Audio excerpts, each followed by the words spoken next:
Hello everyone, welcome to another video of Nu-Trix, the Synth guy.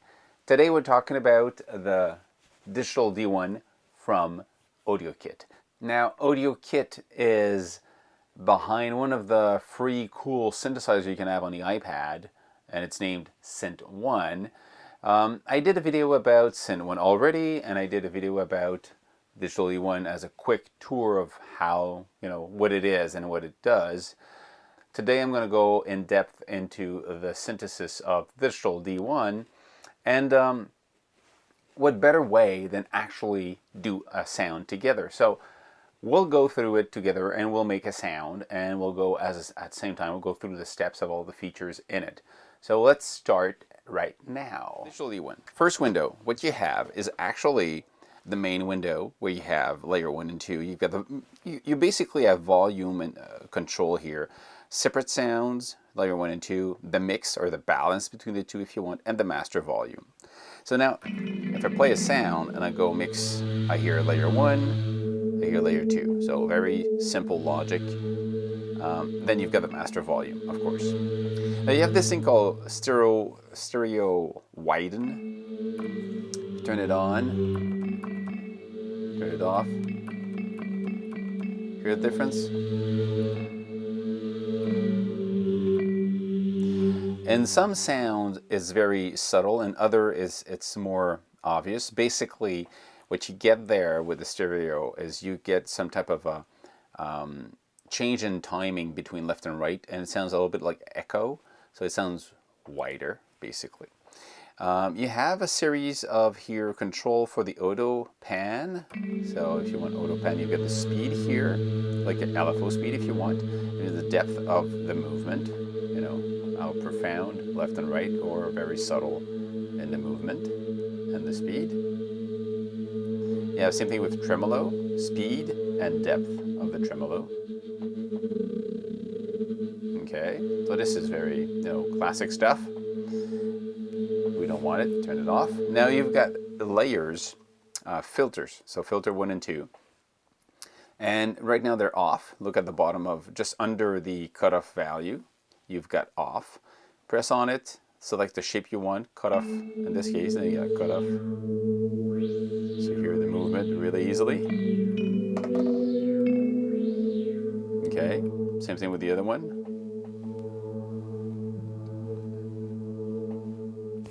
Every time you touch a knob and you change the value, you will see it on the screen here, like an information value saying the percentage, the volume, the depth. In this case, these are in this case is depth, and this one is in bars, so it's in tempo related values for the rate.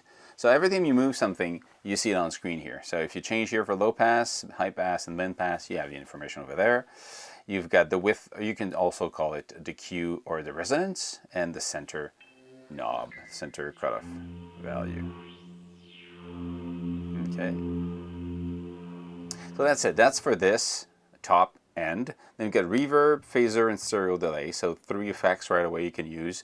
I like to keep that for the end of my sound design if I need any, because I like to work with the raw sound first. So when I create a sound, I won't play with that. Then you've got this window layer where you have layer 1 and 2. I'm going to go through the different windows right away. We're in main, there's layer, effects, LFO, you have save, you got panic to stop notes for playing, you got the sequencer, and you got about. Now let's go in about right away, because there's this little thing called schematic, which is really useful to understand the layout of this synth. You have at the top here the 2 layers, and it shows you the 2 columns of the layers. You've got layer 1, which I'll say layer 1, layer 2 is layer 2, and you can choose between PCM or virtual analog. That's the VA value here. 2 of them are linked to the arpeggiator or the sequencer, depending on which one you want. You cannot have an arpeggiator and a sequencer at the same time. You switch between them. But they can be assigned just to oscillator 1 or layer 1 or layer 2, or the 2 at the same time, depending on what you want to do. Both of them separately go into their own amp with their own ADSR envelope, and it goes into an harmonic filter that is dedicated to the layer with its own envelope. Then it goes into a filter, which is low pass, band pass, and high pass that we just looked at, but these are not linked to an ADSR. The ADSR is for the harmonic filter, and then it can control the high pass, low pass, mid pass, which is kind of a weird way to work, but it works, you know. Then you get the layer mixer, so you can actually mix the two together, the one we just saw, the balance, if you want, I like to call it. And then you've got all the effects in a list or a series that you cannot change the sequence: tremolo, bit crush, guitar amp, auto pan, stereo widen, chorus, flanger, phaser, delay, and reverb. So all of these are placed in this sequence, and the order cannot be changed. And the other thing is also important that you can turn them on or off. So it's for the total mix, but it's not separate. You cannot have reverb just on layer 2 and delay just on layer 1. I'm guessing for now, because we will suggest that to Matthew and his team. Let's go back to layer. Now layer, you see here layer 1 at the top, and just under it, yeah, layer 2. You have the volume between the two, or the balance, I like to call it, the layer mix.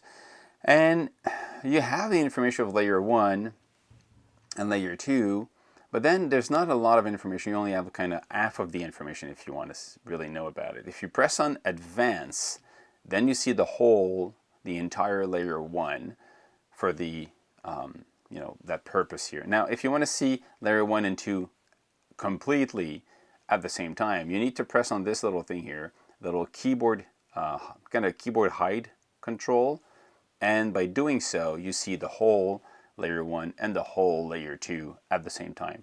Now if you go back to main, I'm just going to move around just to show you.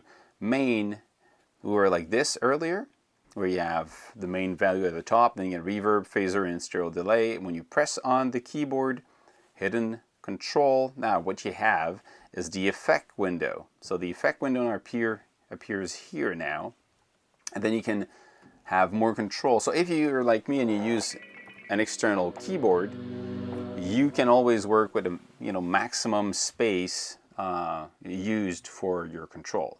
And then you've got in one window all the effects plus the main value. If you go into layer, then you've got the whole information about all the layers at the same time. Then you have effects, which is what you just saw with the main, and a little bit more information here with vibrato.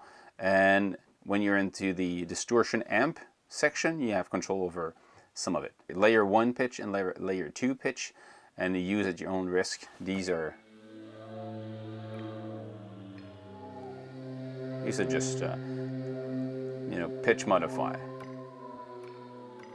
Now if you want to change back something to the original value, you double press on it, switch back to the neutral value. Okay, we'll actually go in and make a sound from scratch. So there's a ton of sounds in here you can just play with, which is really cool. But there's also one, if you go into user, there's init, and when you load this one, they have what they call the init sound, which is, you know, start from scratch. Now what I like to do when I create a sound is I want to listen just to one sound. So I'm going to go mix entirely for hearing layer 1. I only hear one. If I turn the other one on, then I have the two of them. I'm just going to listen to the first one. Let's go into layer, because that's where you actually can control the choice of the source. So the layer, is it a PCM or an oscillator? So you have the choice here. Let's say I'm going to choose an oscillator for the first one. Okay, you've got sine wave, square, sawtooth, and triangular. Now if you press on it, then you go into sync oscillator. You have a choice of 2-1. You have the choice of having a retro, when they say authentic noise grid digital variation, which is kind of noisy in a way.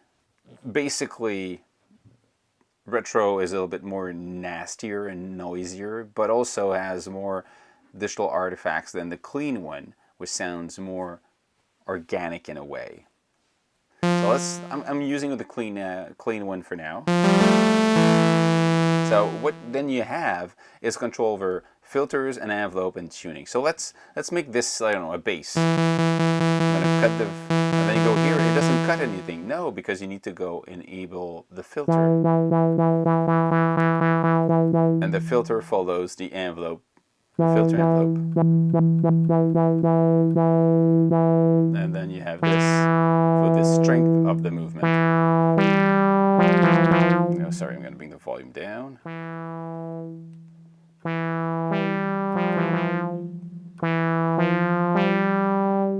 This is still too low.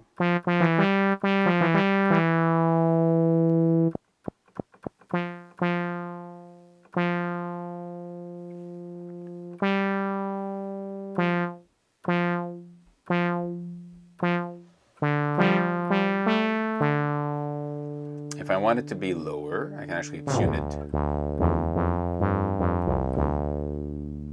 Let's say I want something like more resonance.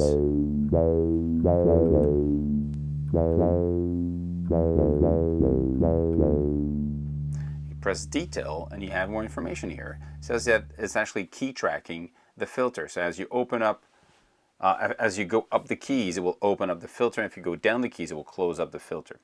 And that's what you have here with this one, the key tracking. Now if you go into main, if you turn this one on top, you'll actually have the two at the same time.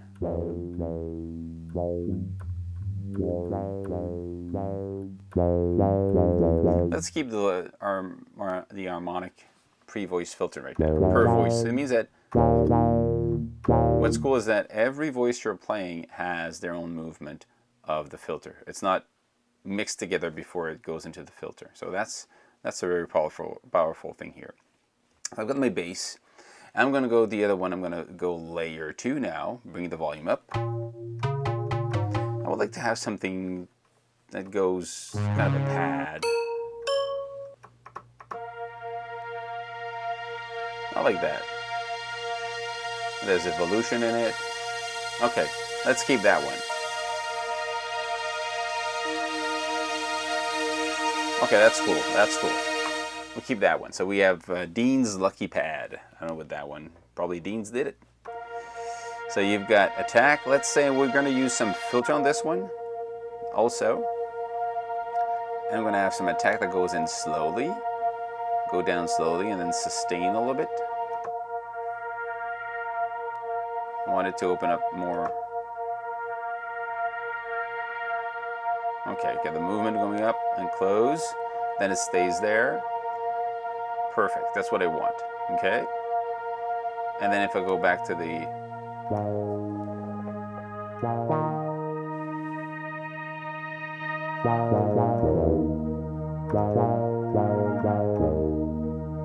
now we're in stereo. Actually, we're in polyphonic mode. So if I press, you know,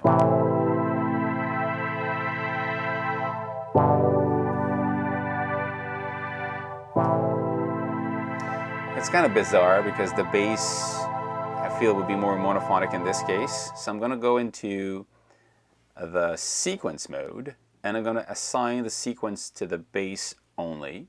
Actually, there's two things. You either have a sequence or an arpeggiator. Right now we have the choice between sequencer and arpeggiator. I'll turn on, pressing this.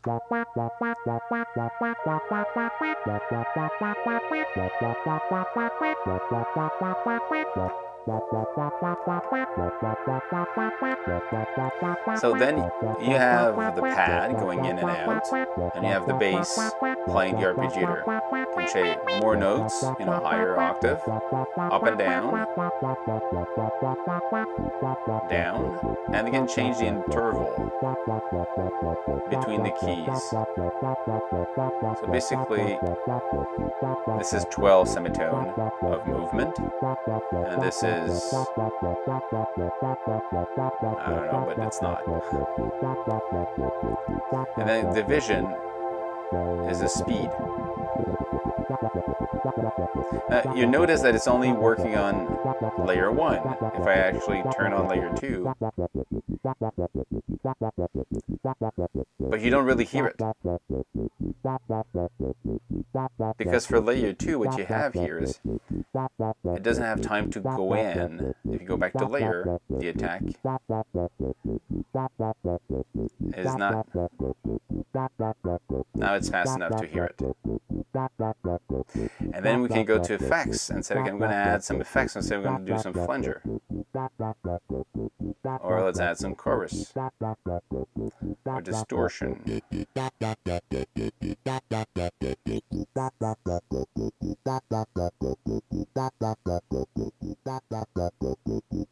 Okay, let's say I'm going to go main, and I'm going to go like this. If I go stereo delay.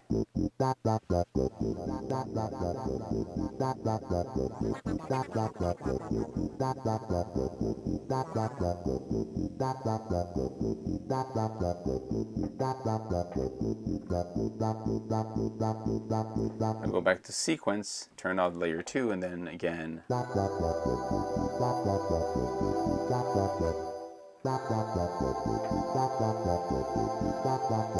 you go back to effects, turn off this one.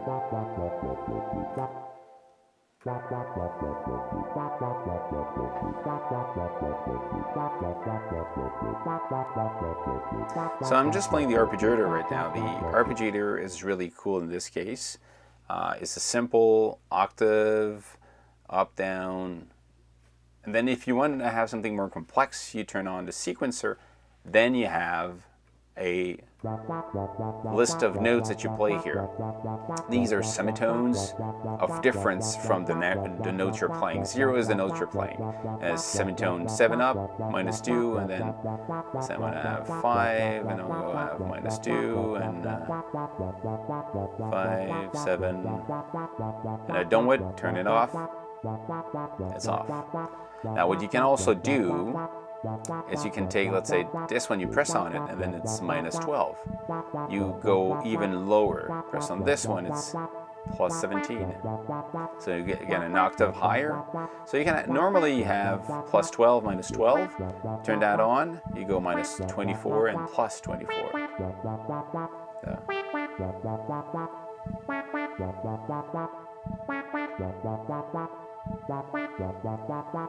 So. Okay, so you've got your... let's keep it like that for fun. And change the speed. Keep that, and then you get the gate. Okay, let's try this.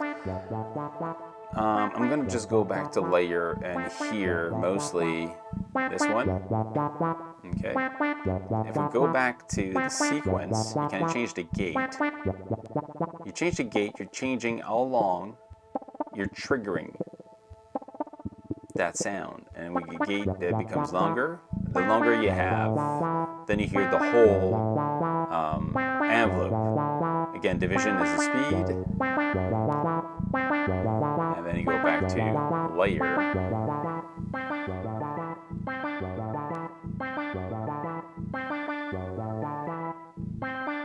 And then you can, of course, if you press many keys, I'm going to play all of them. So it becomes really muddy at one point.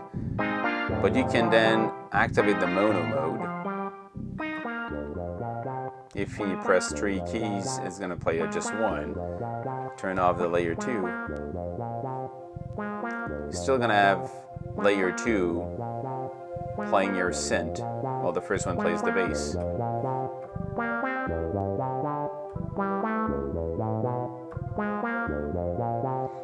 But if you want movement, let's say you listen to this one. You feel that this one is nice, but it doesn't move. It doesn't become alive like the one you want. It's not as it's just like, you want some movement in it. Okay, go back here now to LFO. We haven't tried LFO yet. LFO is really complex here. You have enough control to do most of what people want to do.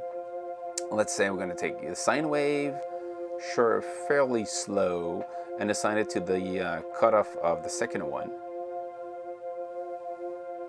Actually, not the cutoff. We actually assign it to the filter cutoff envelope.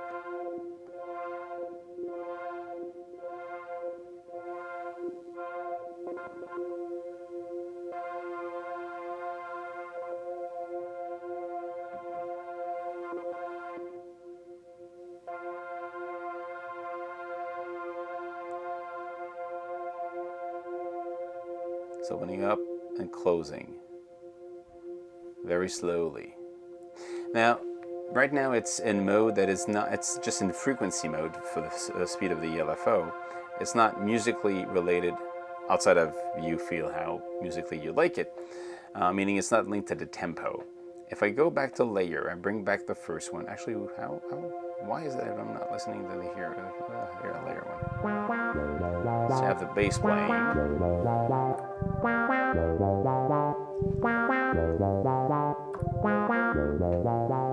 Okay, so I've got my two sound playing. Now, what we can actually add to this is the fact that these, the speed of these LFO can be linked to tempo. So we go into effects, there's the tempo sync knob here. So now if I go back to LFO 1 and 2, now these are musical value. 4 bars, this one can be 3 bars. Can have some movement in your sound. Same thing with the first one. You can send that to the first one.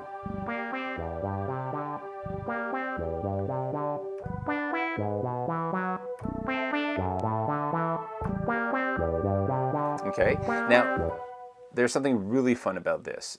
Go back into, check that you have some delay. Where is it? Main delay here, stereo delay. Turn off the flanger and the chorus. Let's just listen to, I want to have a lot of feedback on delay, okay? And I want it to be at 0. Okay? Very metallic, a little bit metallic sounding. Go back to the LFO, listen to that, that's pretty fun. You go back to the LFO and say, okay, I'm going to control delay time here.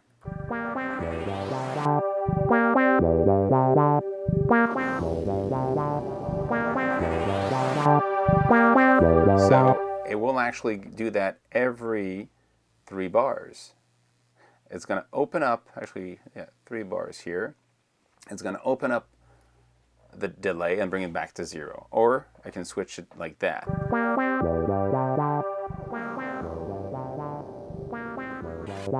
Or the other one. This one's also fun.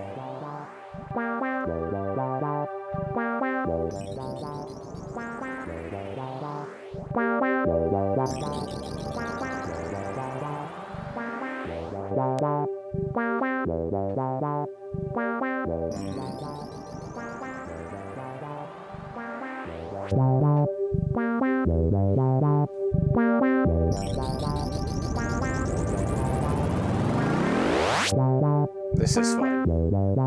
This is fun.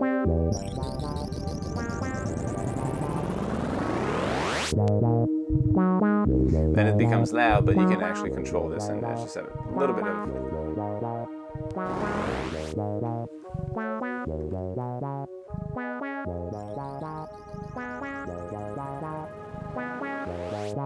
Okay, now I play a lot with this, and I'm going to just play some of the sounds I made with that. Something like...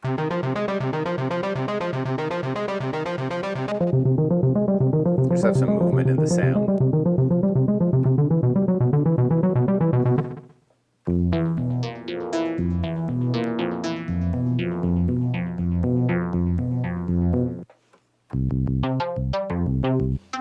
That's a cool one.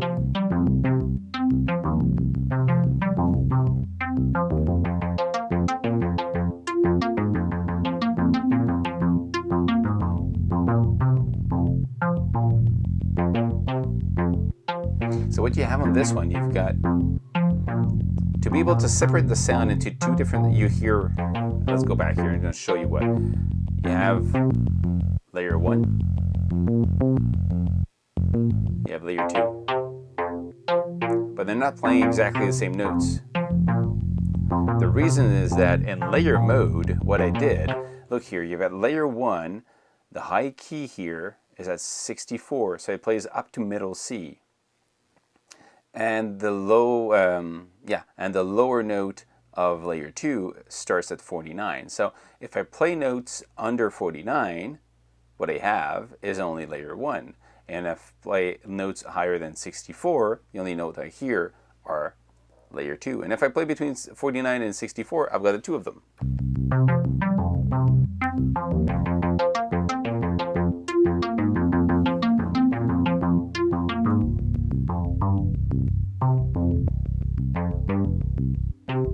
that's pretty fun. That's a pretty fun way to play around with these things.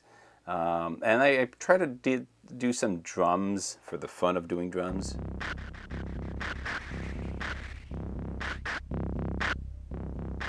And always playing with the LFOs and the delay.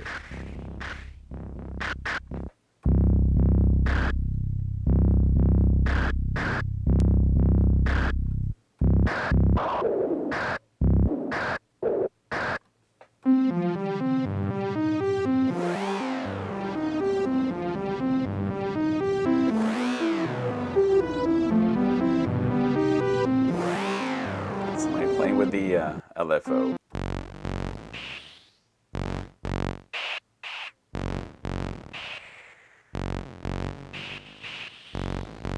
So these again, I played with the sequence a lot, and having one sound lower to play just the kick, and one sound higher to play just and then I play with the LFO and the effects to have. If I turn off the delay, that's what I have, just a kick and snare. What I call a kick and snare. You can call it what you want, but I call it kick and snare. If I actually turn this on, I actually can bring the even lower. If I turn back on the delay,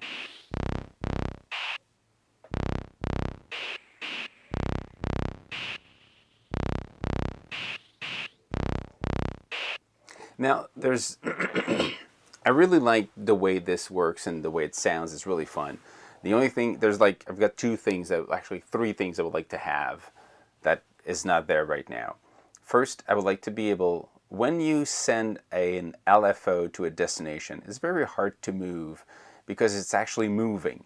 And as you move your finger and try to move it somewhere else, it tries to go with where the LFO is sending it. So it's easier to go back to the LFO, turn off the value, go back to the destination that you were playing with and say, this is my middle value, go back to LFO, turn it back on, which is for me a pain. I would just like to be able to move it where I want, and it becomes the middle value of the movement. So that would be really fun. The other thing is that I would really like to have effects control where I can actually turn, instead of having just one button on and off, I would like to have layer 1 and layer 2. And then I would be able to say, I'm going to do, I don't know, bit crushing on my layer 1, which is my bass, and I'm going to put reverb and delay on my layer 2, which is my pad. And then when I play, I've got these two things playing at the same times, but they're not all into distortion and flanger and chorus. I would like to have them separate if possible. That would be really cool. Just have two switches here.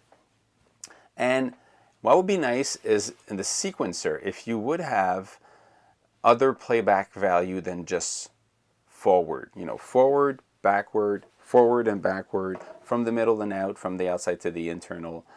These are kind of ways you find in other step sequences that would be nice to have. But really on top of that, if we were able to save separately the sequence memory from the sound memory, that would be fun because you would be able to actually make a sequence and then load different sounds until you find, oh, that's the right one for this sequence. Or make a sound and then play around with sequence until you find the one that fits with this one. So I don't know, that would be kind of a cool feature to have. But my first feature I would like to have before everything else is the fact that you could actually send flanger and all these effects separately to 1 and 2 without affecting the other. So that'd be really cool. That's it, guys. That's really a wrap up on how to make a sound with the digital D1. I like this synth. It has enough features in it to give you what you want, make a sound out of it, and control it. Of course, I like to go where it's not supposed to. I like to make a drum out of something that is a synth, just because I can. Again, I think it's a really fun, powerful synth. And it's only at, its first version. They already have like 3 updates, and I know they have more features coming in gradually. So I say to the guys of Audiokit, keep up the good work, because this is a really cool synth to play with. There's a lot of sound that comes with it, and I'm actually trying to build my own banks to share it with you guys. So I'm keeping probably going to be a lot of drums and rhythm stuff with the arpeggiator and the step sequencer. I don't know. I'm playing around with it, and soon I'll try to have a bank to share so people can download and use it. So that's it. If you like what I'm doing, thumb up, and if share with your friends. Turn on the notification bell to know when I release new stuff, and I hope to see you soon. Cheers.